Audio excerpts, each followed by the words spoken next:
जब हम पीछे मुड़कर देखते हैं तो हमारे चारों ओर अनगिनत चीजें घटित होती हैं।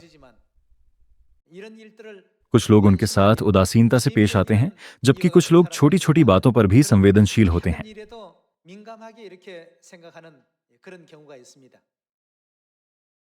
बहुत पहले जब एडमिरल ये सुनसिन ने झोला प्रांत के लेफ्ट नेवल हेडक्वार्टर में सेवा करते थे, तो समुद्र से असामान्य रूप से बड़ी मात्रा में लकड़ी के छीलन बहकर आ रहे थे। ये बहुत अजीब है। जापान की तरफ से लकड़ी के इतने सारे टुकड़े क्यों बहकर आ रहे हैं? कुछ लोग बस यह सोचकर इसे अनदेखा कर देंगे, यह कुछ भी नहीं है, जबकि अन्य इस बात पर ध्यान देंगे कि इसका क्या अर्थ हो सकता है। जापानी शायद जहाज बना रहे होंगे, नहीं तो इतनी मात्रा में लकड़ी का मलबा नहीं होता। केवल एक ही कारण हो सकता है कोरियाई प्रायद्वीप पर आक्रमण करना। मलबे की मात्रा अलग होगी यदि वे केवल एक जहाज की बजाय सैकड़ों जहाजों का निर्माण कर रहे हों। इस बात का अंदाजा लगा पाना और यह कहना कि हमें इसके लिए तैयार रहना चाहिए, यही वह बात है जो दूरदर्शी लोगों को सामान्य लोगों से अलग बनाती है। हमें अपने हृदयों में परमेश्वर के आगमन को अंकित करते हुए खुद से पूछना चाहिए, क्या हमारी आत्माएं उद्धार के लिए तैयार हैं जब परमेश्वर इस पृथ्वी पर आएंगे? यदि 5 मूर्ख कुंवारियों की तरह हम अपने दीपक और तेल को समय पर तैयार करने में विफल रहते हैं और केवल तब महसूस करते हैं जब ये सारी चीजें स्पष्ट रूप से होने लगती हैं, अरे नहीं, ये वास्तव में हो रहा है, भविष्यवाणियां पूरी हो रही हैं, तब बहुत देर हो चुकी होगी। इमजिन युद्ध के साथ भी ऐसा ही था। चूंकि उस समय के लोगों ने संकेतों को साधारण रोजमर्रा की घटनाएं मान लिया था, बहुत से लोगों ने अपनी जान गंवाई और पीड़ा झेली। इस इतिहास को ध्यान में रखते हुए आइए आत्मा के मामले पर एक नजर डालें। आजकल परमेश्वर पर विश्वास करने वाले और न करने वाले दोनों चिंतित हैं। हमें यह विचार करने की आवश्यकता है कि अनंत दंड का सामना करना या अनंत आशीषों का आनंद लेने का क्या अर्थ है। परमेश्वर ने हमें समझाया कि इस पृथ्वी की वस्तुएं अस्थायी हैं, लेकिन स्वर्गीय वस्तुएं अनंत हैं।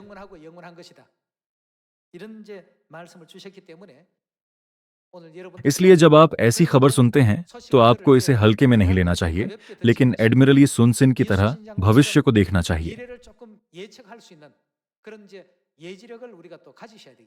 तब आप उचित तैयारी कर सकते हैं और प्रतिक्रिया दे सकते हैं।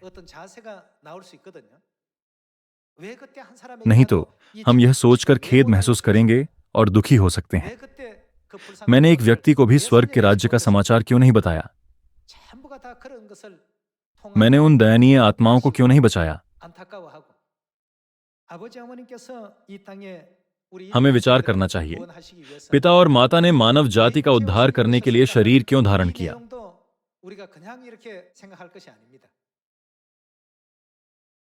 जब परमेश्वर ने आत्मिक दुनिया से मानव जाति को देखा, तब उन्होंने सोचा, भले ही मुझे स्वर्ग की महिमा को छोड़ना पड़े, मुझे इन गरीब आत्माओं को जागृत करना है। इस कारण से उन्होंने इस पृथ्वी पर देहधारण करके आने का फैसला किया। आज जब हम आत्मा के मामले का अध्ययन करते हैं, इस धरती पर होने वाली छोटी छोटी आपदाएं भी सभी को दहला देने के लिए काफी हैं। यदि हमें अनंत दुनिया में हमेशा के लिए दुख सहना पड़े तो यह सचमुच असहनीय होगा। इस कारण यीशु ने कहा, यदि तेरा हाथ तुझे ठोकर खिलाए तो उसे काट डाल। टुंडा होकर जीवन में प्रवेश करना तेरे लिए इससे भला है कि 2 हाथ रहते हुए नरक की आग में डाला जाए।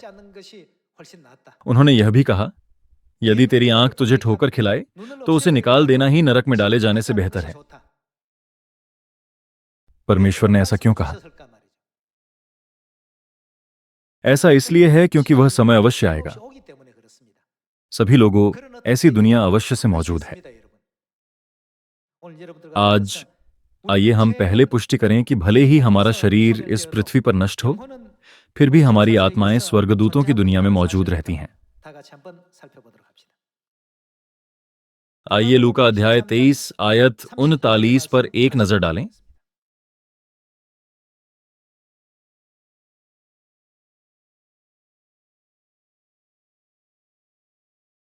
जो कुकर्मी वहां लटकाए गए थे, उनमें से एक ने उसकी निंदा करके कहा, क्या तू मसीह नहीं?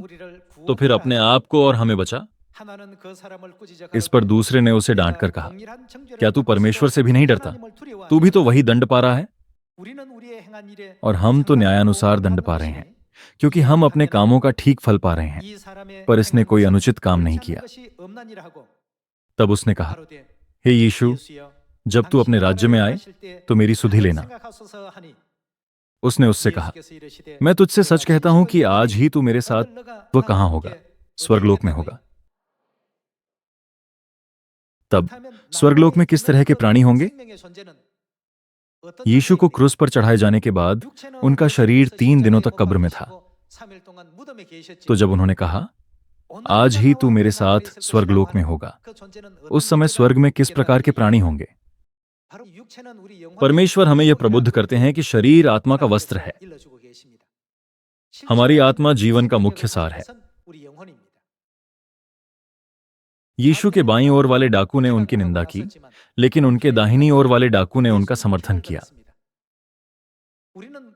हम अपने बुरे कामों के कारण मरने के योग्य हैं, लेकिन इस व्यक्ति ने कुछ भी गलत नहीं किया। इस व्यक्ति ने क्या गलत किया है? उसके पास अनुग्रह से भरा विश्वास था और वह आत्मिक दुनिया के लिए तरसता था। वह जानता था कि उसका शरीर तो वैसे भी मरने वाला है। चूंकि उसने स्वर्ग के राज्य के बारे में वह समाचार सुना था जिसे यीशु ने कहा था, हे यीशु, जब तू अपने राज्य में आए तो मेरी सुधि लेना। तब यीशु ने उत्तर दिया, आज ही तू मेरे साथ स्वर्गलोक में होगा। हालांकि डाकू का शरीर और यीशु का शरीर अभी भी पृथ्वी पर था। तब स्वर्ग में किस प्रकार के प्राणी होंगे? हम इस विषय को आसानी से समझ सकते हैं, है ना? डाकू ने विश्वास का एक बहुत अच्छा चयन किया। चूंकि उसने परमेश्वर को सही ढंग से ग्रहण किया, इसलिए उसने अनुग्रह से भरा चुनाव किया। लूका अध्याय 16 आयत 19 में धनवान व्यक्ति और लाजर का दृष्टांत है। जब धनी व्यक्ति और लाजर की मृत्यु हुई, तब एक स्वर्ग गया और दूसरा नरक। हालांकि ये हमारे शारीरिक शरीर नहीं हैं जो स्वर्ग या नरक में जाते हैं। लोग शरीर को त्यागने को मृत्यु कहते हैं, जबकि बाइबल इसे दूसरी दुनिया में जाना कहती है। आइए आयत 19 की पुष्टि करें ताकि हम यह समझ सकें कि किस प्रकार के प्राणी दूसरी दुनिया में जाते हैं और यह कि यह अस्तित्व ही हमारा सच्चा स्वरूप है। लूका अध्याय 16 आयत 19। एक धनवान मनुष्य था जो बैंजनी कपड़े और मलमल पहनता और प्रतिदिन सुख विलास और धूमधाम के साथ रहता था। लाजर नाम का एक कंगाल घावों से भरा हुआ उसकी डेवढ़ी पर छोड़ दिया जाता था और वह चाहता था कि धनवान की मेज पर की जूठन से अपना पेट भरे, यहां तक कि कुत्ते भी आकर उसके घावों को चाटते थे। ऐसा हुआ कि वह कंगाल मर गया और स्वर्गदूतों ने उसे लेकर अब्राहम की गोद में पहुंचाया। वह धनवान भी मरा और गाड़ा गया। धनी मनुष्य इस पृथ्वी पर विलासिता में जी रहा था, जबकि लाजर गरीबी में जी रहा था। फिर भी लाजर स्वर्ग गया, जबकि धनी मनुष्य नरक में गया। भले ही वह इस पृथ्वी पर धनी था, उसने आत्मिक दुनिया के लिए तैयारी नहीं की। हालांकि इसका मतलब यह नहीं है कि जो लोग धनी हैं उन्हें डरना चाहिए। बात यह है कि धनी मनुष्य को विश्वास नहीं था। उसने सोचा, धन ही मेरा परमेश्वर है, इस कारण वह नरक में गया। लाजर भले ही गरीब था, लेकिन वह परमेश्वर पर विश्वास करता था और स्वर्ग की आशा रखता था। परिणाम स्वरूप एक व्यक्ति परमेश्वर की गोद में गया, जबकि दूसरे को नरक में डाल दिया गया। आइए आयत 23 देखें। और अधोलोक में उसने पीड़ा में पड़े हुए अपनी आंखें उठाईं और दूर से अब्राहम की गोद में लाजर को देखा। तब उसने पुकार कर कहा, हे पिता अब्राहम, मुझ पर दया करके लाजर को भेज दे, ताकि वह अपनी उंगली का सिरा पानी में भिगोकर मेरी जीभ को ठंडी करे, क्योंकि मैं इस ज्वाला में तड़प रहा हूं। वह धनी मनुष्य कहां गया? वह नरक में आग की झील में डाला गया। चूंकि पीड़ा बहुत अधिक थी, उसने सोचा, काश मेरी जीभ पर पानी की एक बूंद होती तो मैं बहुत खुश होता। यह असहनीय रूप से दर्दनाक है। यदि हम ऐसी बातों के बारे में सोचे बिना जीवन जीते हैं, तब हम इस पृथ्वी पर धनी व्यक्ति की तरह जीवन व्यतीत करेंगे।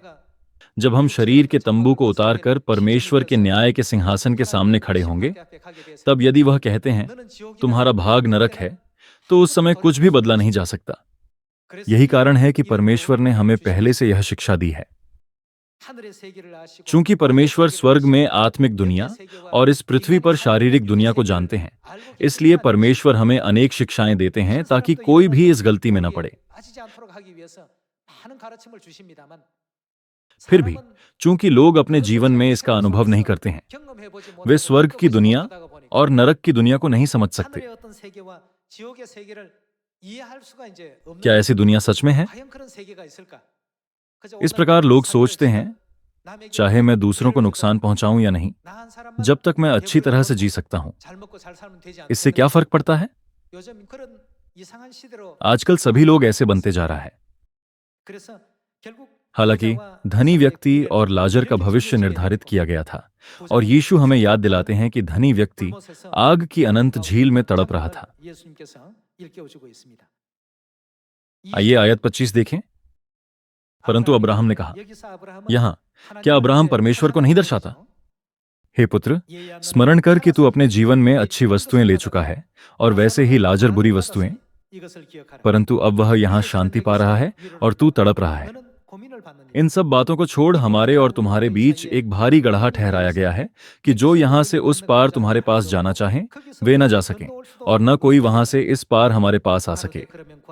उसने कहा, तो हे पिता, मैं तुझसे विनती करता हूं कि तू उसे मेरे पिता के घर भेज, क्योंकि मेरे 5 भाई हैं।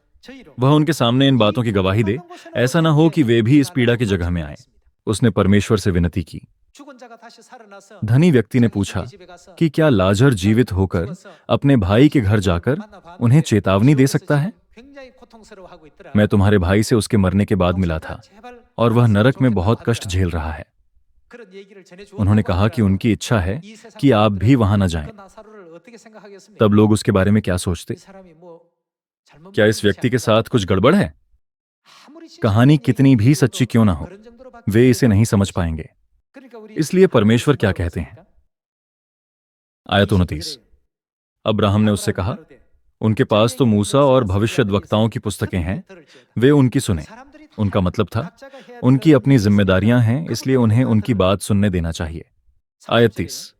उसने कहा, नहीं हे पिता अब्राहम, पर यदि कोई मरे हुओं में से उनके पास जाए तो वे क्या करेंगे? वे निश्चित रूप से मन फिराएंगे। मेरे भाई लापरवाही से जी रहे हैं, क्योंकि वे स्वर्ग और नरक के बारे में कुछ नहीं जानते। अगर कोई जाकर उन्हें बताएं तो वे कभी भी ऐसा व्यवहार नहीं करेंगे। चूंकि वह स्वयं वर्तमान में नरक में पीड़ित है, वह अपने दृष्टिकोण से कहता है। यदि वे जानते हैं कि दुख का एक स्थान है, तो वे कभी भी उस तरह से व्यवहार नहीं करेंगे। तो कृपया उसे जाने दें और उन्हें बताएं। हालांकि आपको क्या लगता है? मान लीजिए कि एक मरा हुआ व्यक्ति जीवन में वापस आता है और कहता है, आपके पिता नरक में हैं, आपको उस जगह पर न जाने को कह रहे हैं। उन्होंने मुझसे कहा कि आप परमेश्वर पर विश्वास करें और चर्च ऑफ गॉड में जाएं। फिर भी क्या आप किसी ऐसे व्यक्ति के शब्दों को मानेंगे जो मर गया था और फिर से जीवन में वापस आ गया है? आप शायद सोचेंगे, इस व्यक्ति ने कुछ अजीब सपना देखा होगा। इसलिए परमेश्वर ने कहा, उनके पास तो मूसा और भविष्यद्वक्ताओं की पुस्तकें हैं, वे उनकी सुने। आयत 41। उसने उससे कहा, जब वे मूसा और भविष्यद्वक्ताओं की नहीं सुनते, तो यदि मरे हुओं में से कोई जी भी उठे तो भी उसकी नहीं मानेंगे। सभी लोगों, सब कुछ हो जाने के बाद पश्चाताप करने का कोई फायदा नहीं है। निश्चित ही हमारे साथ स्वर्गदूत हैं। हम स्वर्गीय दुनिया से आए हैं। हालांकि चूंकि हम इस पृथ्वी पर शरीर में हैं, इसलिए इसकी कल्पना करना कठिन है। हम इस पृथ्वी पर जीवन से परिचित हो गए हैं और यहां रहने के आदी हो गए हैं। हालांकि परमेश्वर कहते हैं कि यह शारीरिक जीवन ही एकमात्र जीवन नहीं है।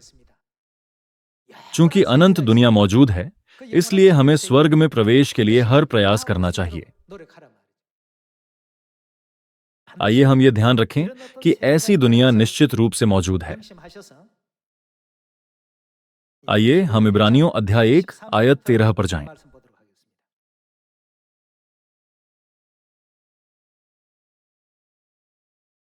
और स्वर्गदूतों में से उसने किससे कब कहा, तू मेरे दाहिने बैठ, जब तक कि मैं तेरे बैरियों को तेरे पांवों के नीचे की पीढ़ी न कर दूं। क्या वे सब सेवा टहल करने वाली आत्माएं नहीं, जो उद्धार पाने वालों के लिए सेवा करने को भेजी जाती हैं? स्वर्गदूत क्या करते हैं? वे हर जगह हमारे पीछे चलते हैं, है ना? यदि आप कुछ बुरा करते हैं तो स्वर्गदूत बहुत व्यथित होते हैं। वे आपकी सेवा के लिए भेजे जाते हैं, लेकिन अगर आपके व्यवहार को देखते हुए उन्हें लगे कि आप स्वर्ग में प्रवेश नहीं कर सकेंगे तो क्या होगा? क्या उन्हें चिंता नहीं होगी? सभी लोगों, वे बहुत व्यथित होंगे। भले ही हम उन्हें अपनी नग्न आंखों से नहीं देख सकते, हम हमेशा स्वर्गदूतों के साथ होते हैं। जब हम परमेश्वर पर विश्वास करते हैं और उत्सुक होते हैं, तो वे परमेश्वर को कैसे रिपोर्ट करेंगे? आज मैं यह देखकर बहुत प्रभावित हुआ कि भाई किम ने कितनी लगन से प्रचार किया। उन्होंने जलते हुए हृदय से प्रचार किया। मैं सचमुच अपने खोए हुए भाई को ढूंढना चाहता था। जब मैंने देखा कि कैसे उन्होंने माता के हृदय से सुसमाचार का प्रचार किया, तो मेरी आंखों में आंसू आ गए। इस तरह स्वर्गदूत प्रतिदिन परमेश्वर के साथ संवाद करते हैं। हम मानते हैं कि पवित्र शास्त्र का प्रत्येक वचन परमेश्वर का सत्य वचन है। इसलिए हम विश्वास करते हैं जब परमेश्वर कहते हैं, तू स्वर्गलोक में होगा, और स्वर्ग और नरक की शिक्षाओं को भी धनी मनुष्य और लाजर के द्वारा समझाया।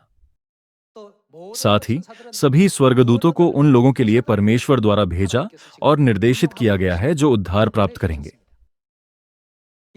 हर बार जब आप अनुग्रहपूर्ण वचन बोलते हैं तो स्वर्गदूत तालियां बजाते हैं। ऐसा इसलिए है क्योंकि जिस व्यक्ति की वे सेवा करते हैं वह स्वर्ग में प्रवेश करेंगे। इसके अलावा जब हम सच्चे हृदय से प्रचार करते हैं, तब स्वर्गदूत हमें प्रोत्साहित करते हैं।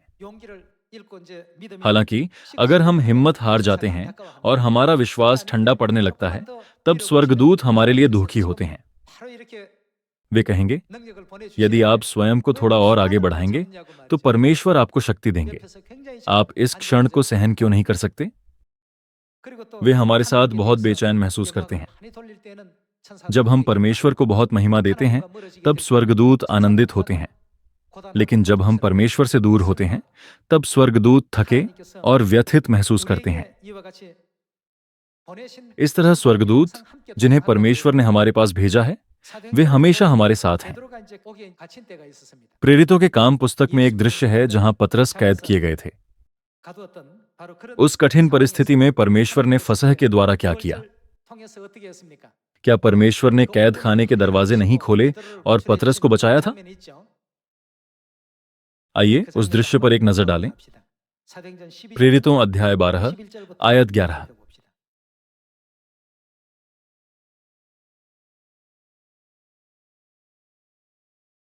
तब पतरस ने सचेत होकर कहा, अब मैंने सच जान लिया है कि प्रभु ने अपना स्वर्गदूत भेजकर मुझे हेरोदेस के हाथ से छुड़ा लिया और यहूदियों की सारी आशा तोड़ दी है।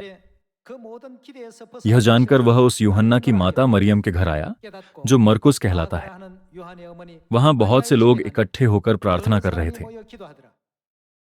जब उसने फाटक की खिड़की खटखटाई, तो रूदे नामक एक दासी देखने को आई। पतरस का शब्द पहचानकर उसने आनंद के मारे फाटक न खोला, परंतु दौड़कर भीतर गई और बताया कि पतरस द्वार पर खड़ा है। उन्होंने उससे कहा, तू पागल है, परंतु वह दृढ़ता से बोली कि ऐसा ही है। तब उन्होंने कहा, और कोई नहीं, उसका स्वर्गदूत होगा। इस तरह परमेश्वर कभी कभी अपनी इच्छा पूरी करने के लिए स्वर्गदूतों को भेजते हैं या जेल के दरवाजे खोलने के लिए। यह सब परमेश्वर के आत्मिक योजना के भीतर होता है।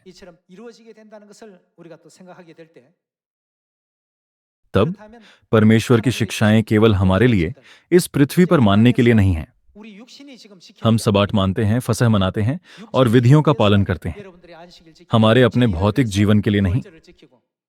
हम अपने आसपास की आत्माओं को जागृत करने के लिए सुसमाचार प्रचार का हर संभव प्रयास करते हैं।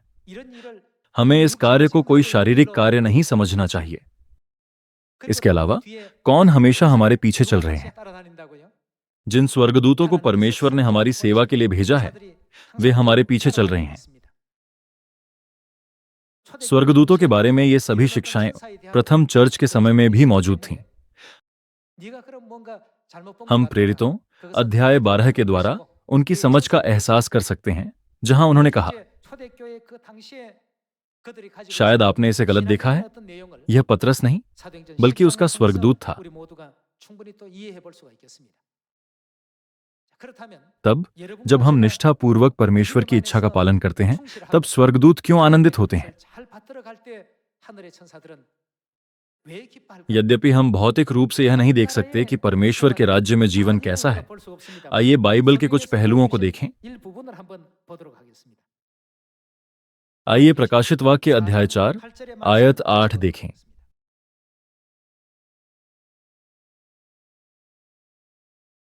चारों प्राणियों के 6 पंख हैं और चारों ओर और भीतर आंखें ही आंखें हैं, और वे रात दिन बिना विश्राम लिए यह कहते रहते हैं, पवित्र पवित्र पवित्र प्रभु परमेश्वर सर्वशक्तिमान, जो था और जो है और जो आने वाला है।